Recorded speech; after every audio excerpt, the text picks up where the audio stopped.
അകതാരിൽ ആനന്ദമേകുന്ന നാഥന്റെ നന്മകൾ പാടിപ്പുകഴ്ത്താം. നേരായ പാത തെളിക്കുവാൻ സത്യപ്രകാശത്തെ നിത്യം വിളിക്കാം. വിശ്വാസവിധിയൊരുക്കാമോ,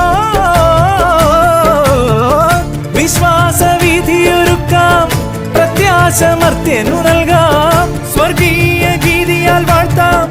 സുവിശേഷ വേലകൾ ചെയ്യാം. തിരുവചനം തിരിതെളിയും ഇടവകതണ്ടറ വഴിയിൽ വിണ്ണിൽ നിന്നു പെയ്തു വന്ന ദൈവസേനമെങ്ങുമേകിടാം. അർത്തുങ്കലെ പള്ളിയിൽ ചെന്നിട്ടിന്നീശോയെ കണ്ടിട്ടൊന്നോശാന പാടാം. അത്രത്തോളം മക്കളാം നമ്മളെ കർത്താവ് കാക്കുവാൻ കുർബാന കൂടാം. ആത്മാവിൻ വാതിൽ തുറക്കാം. അൾത്താരയ്ക്കുള്ളിൽ സ്തുതിക്കാം. അനുതാപമുള്ളിൽ നിറയ്ക്കാം. അവിടേക്കതെല്ലാം കൊടുക്കാം. ദൈവത്തിന്റെ കുഞ്ഞാടിനോട്